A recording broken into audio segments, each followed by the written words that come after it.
আরে বৌদি, এত চুলের ভিতরে কোথায় খুঁজে পাব? এই কাজে আমি একদম নতুন। এর আগে কখনোই আমি এই গাছে উঠিনি। তুমি যদি গাছের আগাছা পরিষ্কার করতে, তাহলে হয়তো কাজটা করতে খুব সুবিধে হতো। আরে দেবরজি, এত তাড়াহুড়োর কি আছে? একটু তো ধৈর্য ধরো। তোমার দাদা তো বাড়িতে নেই, অনেক সময় পাবে। আজ রাতটা তোমাকেই দিব। তোমার শক্তি আর গুড়ের রস পাড়ার পরিচয় নিব আজকে। দেখব তোমার গাছে ওঠার ধরন, কেমন পারো তুমি গাছে উঠতে। এভাবেই কথাগুলো বলছিলেন অঞ্জলি তার দেবরকে। বন্ধুরা, কেনই বা অঞ্জলি তার দেবরকে প্রতিদিন রাতে তার ঘরে নিয়ে গিয়ে গাছে ওঠার শক্তির পরিচয় নিতেন, তা শুনলে তোমরা অবাক হয়ে যাবেন। তো এই ঘটনা শোনার জন্য অবশ্যই তোমাকে পুরো গল্পটি শুনতে হবে। চলুন শুরু করি। অঞ্জলি তার ছোট্ট গ্রামীণ বাড়ির চেনা পরিবেশ থেকে বেরিয়ে এসে সেই বিশাল বাড়ির উঠোনে দাঁড়িয়েছিল। ঘরটি ছিল শহরের মতো বড়, রঙিন আলোয় আলোকিত, চারিপাশে সুগন্ধ ছড়ানো ফুল আর আতশবাজির শব্দে পুরো পরিবেশ যেন একটি স্বপ্নের মতো লাগছিল। আজকের দিনটি ছিল তার জীবনের সবচেয়ে বড় দিন, বিয়ে। তার চোখে আনন্দের সঙ্গে এক অদ্ভুত নীরব ভয়ও কাজ করছিল। ছোটবেলা থেকেই সে স্বপ্ন দেখত, ভালোবাসা, সুখী সংসার, শান্তি। কিন্তু আজ এই স্বপ্ন কি বাস্তব হয়ে উঠবে? সে জানত না। বিয়ের অনুষ্ঠানে অতিথিরা সবাই আনন্দে মেতে উঠেছিল। আত্মীয় স্বজনের হাসি, শুভেচ্ছার ধারা, বর ও কনের জন্য সাজানো মধুর মঞ্চ, সবকিছু যেন এক কাব্যিক দৃশ্য। অঞ্জলি তার স্বামীকে দেখল। লোকটি ছিলেন শহরের নামি দামি পরিবার থেকে, অত্যন্ত ধনী, রুচিশীল। প্রথম চোখে দেখেই মনে হল তার স্বামী যতই ব্যস্ত হোক একজন ভালো মানুষ। কিন্তু সময়ের সঙ্গে সঙ্গে বাস্তবতা প্রকাশ পেল। প্রথম রাত থেকেই দেখা গেল তার স্বামী ছিলেন ব্যস্ত। সকালে বেরোতেন, সারাদিন ফোনে ব্যস্ত থাকতেন, রাতে খুব কম সময় ফিরতেন। অঞ্জলির চোখে স্বপ্নের আলো ফিকে হতে লাগল। সে অনুভব করল সুখের ঘরে থাকার পরেও তার হৃদয় একাকী। দিনগুলো কেটে যাচ্ছিল একাকিত্বের ছায়ায়। অঞ্জলি ঘরে বসে নিজের ভাবনা, স্বপ্ন, আশা ও হাহাকার নিয়ে কাটত।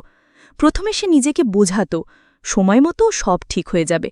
কিন্তু দিন যতই কেটে যাচ্ছিল তার আশা ও উদ্দীপনা ততই ম্লান হতে লাগল।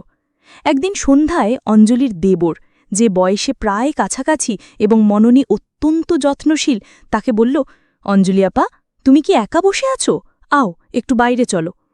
অঞ্জলি অবাক হয়ে তাকাল। কেউ কি তাকে আজ সত্যি বোঝে? সে বেরিয়ে গেল। ছাদে বসে তারা আকাশের দিকে তাকাল।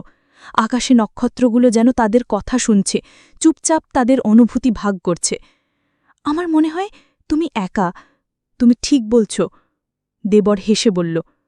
অঞ্জলি ধীর স্বরে বলল, হ্যাঁ, কখনো কখনো মন খারাপ লাগে। আমি চাই কেউ আমাকে বুঝুক। এই কথায় দেবরের চোখে মধুর আলো জ্বলল। সে অঞ্জলির হাত ধরে বলল, আমি আছি, তুমি আর একা নও। অঞ্জলির হৃদয় প্রথমবার সত্যিকারের উচ্ছ্বাস অনুভব করল। চোখে অশ্রু, মনে হাহাকার, সব মিলিয়ে এক অদ্ভুত অনুভূতি। সে বুঝতে পারল জীবন তার কল্পনার চেয়ে অনেক গভীর, কেউ তাকে সত্যিই বোঝে। এই মুহূর্তে অঞ্জলির মনে প্রথমবার ভালোবাসার স্পন্দন বাজতে লাগল। কিন্তু এই ভালোবাসা ছিল অপরাধী, ফরবিডেন। তার স্বামী ছিল তার জীবনের আনুষ্ঠানিক অংশ। এই দ্বন্দ্বের মধ্যে তার হৃদয় দোলায়মান। একটি অংশ স্বপ্নের মুক্তি চেয়েছে, আরেকটি অংশ বাধার বুকে আটকে আছে। সেই সন্ধ্যায় তারা ছাদে বসে গল্প করল, হাসল, কখনো কখনো চুপচাপ একে অপরের চোখে তাকাল। অঞ্জলির মন বলছিল, এই মুহূর্ত আমার জীবনের সবচেয়ে নিরাপদ, সবচেয়ে বাস্তব। কিন্তু পরের দিন ঘরের বাস্তবতা আবার চোঙাপাত করল। স্বামী ব্যস্ত, ঘরে সময় কম, অঞ্জলির জন্য কেবল শূন্যতা। হৃদয় ভেঙে যাচ্ছিল, কিন্তু সেই প্রেমের স্পন্দন, দেবরের চোখের মায়া, কথা, হাসি, সে হারাতে চাইছিল না এইভাবে। অঞ্জলির জীবন একটি দ্বন্দ্বে পরিণত হল। প্রতিদিনের একাকিত্ব ও দেবরের সঙ্গে লুকানো সংযোগ। সে বুঝতে পারল প্রেম শুধু চোখের আলো নয়, হৃদয়ের গভীর সম্পর্ক। আর এই সম্পর্ক তার জীবনের নতুন আশা জাগাচ্ছিল। ঘরের একাকিত্ব, স্বামীর ব্যস্ততা এবং মনোকষ্টের ছায়া পিছু হটতে চাইছিল না অঞ্জলির। তার চোখে প্রতিদিনের জীবনের একঘেয়েমি, তার হৃদয়ে নিঃসঙ্গতা। কিন্তু সেই শূন্যতায় আলো ছড়াল দেবরের উপস্থিতি। দেবর তার কাছে আসলো আরও বেশি সময় কাটাতে। একদিন সন্ধ্যায় যখন গোধূলির আলো ছাদে ছড়িয়েছিল, তারা আবার ছাদে উঠল। বাতাসে মিষ্টি ঘ্রাণ, দূরে গ্রামের ছোট্ট নদী এবং ধীরে ধীরে গোধূলির আভা যেন তাদের প্রেমের সাক্ষী। অঞ্জলি, দেবরের কণ্ঠে তীব্র মায়া, অঞ্জলির চোখে অশ্রু, কিন্তু হাসি। আমি আমি জানি না কি বলবো, শুধু মনে হয় আমার জীবন তোমার ছোঁয়ায় শান্ত। দেবর হাত বাড়াল, তার হাত অঞ্জলির হাতে ছুল। হৃদয় যেন এক অদ্ভুত স্পন্দনে দুলতে লাগল।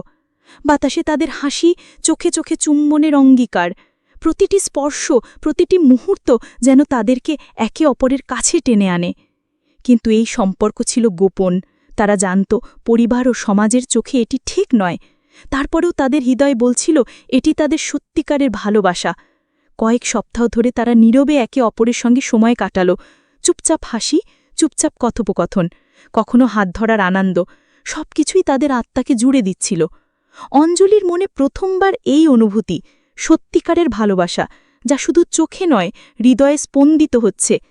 একদিন দেবর বলল, অঞ্জলি, আমরা আর এই নিয়মে আটকে থাকতে পারি না। আমি চাই আমরা একসাথে হই, সব ঝঞ্ঝাট ছেড়ে। অঞ্জলির মন দ্বিধায় ভেঙে পড়ল। স্বামী তার জীবনের আনুষ্ঠানিক অংশ, সমাজের দৃষ্টি, পরিবার, সবকিছু মাথায় এলো। কিন্তু হৃদয় বলল, এই ভালোবাসা হারালে আমি আর বাঁচতে পারব না। তাদের রাতের আকাশে তারা গল্প করল, হাত ধরি, স্বপ্ন আঁকল। দেবরের কণ্ঠে ছিল মায়া, অঞ্জলির চোখে ছিল উচ্ছ্বাস। একে অপরের স্পর্শে রাতের নিস্তব্ধতা ভেঙে গেল। কিন্তু তারা জানত তাদের এই সম্পর্কটি গোপন রাখতে হবে। পরবর্তী সপ্তাহে তারা সাহস করল একটি পরিকল্পনা তৈরি করতে, গ্রামের বাইরে, শহরের অজানা পথে পালিয়ে যাওয়া। তারা জানত যদি কেউ জেনে যায় সমস্যা হবে, কিন্তু প্রেমের তীব্রতা তাদের থামতে দেয়নি। রাতের অন্ধকারে তারা চুপচাপ বাড়ি থেকে বেরোল। হাওয়া ছায়ার মতো ছড়ালো চারিপাশে। অঞ্জলির হাত দেবরের হাতে, হৃদয় দ্রুত বেজে উঠল। তারা জানত এই রাত্রিটি তাদের জীবনের সবচেয়ে সাহসী সিদ্ধান্ত। তাদের পালানো এক ধরনের মুক্তির মুহূর্ত। শহরের অজানা রাস্তায় হেঁটে হেঁটে তারা একে অপরকে বলল, এবার আমরা একসাথে, তুমি আর আমি। কিন্তু বাস্তবতা ধীরে ধীরে তাদের পিছু নিল। পরিবারের খোঁজ, সমাজের চাপ, সবকিছুই ছিল সামনে। তারা জানত এই সম্পর্কের জন্য তারা শুধুমাত্র নিজেদের নয়, সবকিছুকে ঝুঁকিতে ফেলেছে। অঞ্জলির হৃদয় উত্তেজনার ভয় দুটি অনুভূতির মধ্যে দোলাচল করছিল। সে জানত প্রেম সত্যিকারের শক্তি, কিন্তু এই শক্তি যদি ভুল পথে চলে, তার জীবন সবকিছু ভেঙে যেতে পারে। অঞ্জলি আর দেবরের পালানো শুরুর কিছুদিন ছিল স্বপ্নের মতো, মুক্তি, একে অপরের সান্নিধ্য, রোমান্টিক মুহূর্ত। কিন্তু গ্রামের মানুষ খবর পেয়ে গেল, পরিবার তোলপাড় হয়ে গেল। অঞ্জলির বাবা মা কাঁদতে কাঁদতে তাকে খুঁজে বের করল। রাতে তারা তাকে ঘরে ফিরিয়ে আনল। অঞ্জলির হৃদয় ভেঙে গেল। দেবরের হাত ছাড়তে হয়েছে, তার চোখের আলো ম্লান হয়েছে। অঞ্জলি, তুমি কি বুঝতে পারো তুমি আমাদের জন্য কি করেছ? তার বাবার কণ্ঠে দুঃখ, চোখে কাঁদি। আমি আমি শুধু ভালোবাসি, কেউ আমাকে বুঝতে চাইছে বাবা। কিন্তু পরিবারকে বোঝানো সহজ ছিল না। শ্বশুর নতুন করে চাপ দিতে লাগল। যৌতুকের জন্য হুমকি, গালমন্দ, মানসিক চাপ। অঞ্জলির প্রতি কেবল ক্রোধ। তোর বাবার এত কিছু আছে, কেন দেয়নি আমাদের? শ্বশুরের কণ্ঠে তীক্ষ্ণ বিষ। অঞ্জলি চেষ্টা করল মানিয়ে নিতে। সে প্রতিদিন তার স্বপ্ন ও ভালোবাসার স্মৃতি মনে করছিল। কিন্তু শ্বশুরের লোভ ও নির্যাতন ক্রমশ বেড়ে চলল। কিছুদিন পরে অঞ্জলির স্বামীও বুঝতে পারল তার স্ত্রী কতটা কষ্ট পাচ্ছে। কিন্তু সে ব্যস্ততার কারণে কোনো সাহায্য করতে পারল না। অঞ্জলির চোখে শুধু হতাশা আর ধ্বংসপ্রাপ্ত স্বপ্ন। শ্বশুরের নির্যাতন শুধু যৌতুকে সীমাবদ্ধ ছিল না। অঞ্জলির সমস্ত ব্যক্তিগত সম্পদ, গহনা, শাড়ি, সঞ্চয় সবই ধ্বংস বা হরণ করা হল। অঞ্জলির একাকিত্ব আরও তীব্র হল।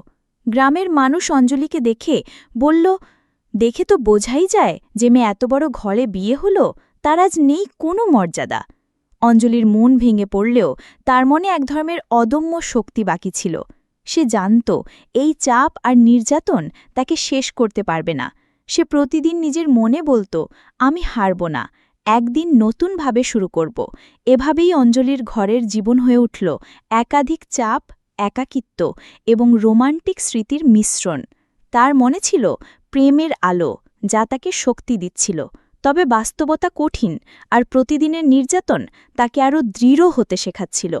ঘরের নির্জনতা, স্বামীর ব্যস্ততা, শ্বশুরের চাপ সব মিলিয়ে অঞ্জলির জীবন ক্রমশ নিঃসঙ্গ আর কঠিন হয়ে উঠল। দিনের পর দিন তার মনে এক অদ্ভুত বেদনা ও হতাশা জন্ম নিল। শ্বশুর এবার আরও চূড়ান্ত পদক্ষেপ নিলেন। অঞ্জলির সমস্ত গহনা, শাড়ি, সঞ্চয় সবই হরণ করা হল। প্রতিটি স্পর্শ, প্রতিটি স্মৃতি, প্রতিটি ছোট্ট আনন্দের মুহূর্ত ধ্বংস হয়ে গেল।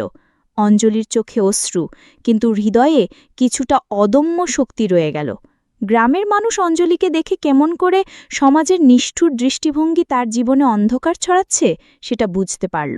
কেউ বলে উঠত, দেখো সেই মেয়ে যে স্বপ্ন দেখেছিল বড় ঘরে বিয়ে নিয়ে, আজ তার হাতে নেই কোনো মর্যাদা। অঞ্জলি একাকী হলেও হার মানেনি। সে নিজের অন্তর্দৃষ্টি অনুসরণ করে ভাবতে লাগল, আমি যদি এই চক্র থেকে বের হয়ে নতুন জীবন শুরু করি, নতুন স্বপ্ন দেখতে পারি। একদিন অঞ্জলি ছাদে বসে আকাশের দিকে তাকাল। নক্ষত্রের আলো তার চোখে পড়ল। মনে হল প্রতিটি তারার মধ্যে নতুন সম্ভাবনার আভা আছে। প্রেমের স্মৃতি, দেবরের স্পর্শ, হাসি, চোখের মায়া সবই তার হৃদয়কে শক্তি দিচ্ছিল। অঞ্জলির মনে নতুন স্বপ্ন জন্ম নিল।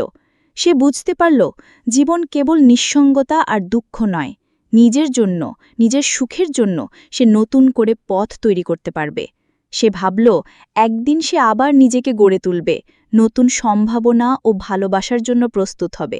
অঞ্জলি ছাদে দাঁড়িয়ে বাতাসে তার চুল উঠতে থাকল, চোখে অশ্রু, কিন্তু হৃদয়ে শক্তি। মনে হল, যে মুহূর্তে সে ভেঙেছিল সেই মুহূর্ত তাকে নতুন করে তৈরি করেছে। ভালোবাসা শুধু চোখের নয়, হৃদয়েরও।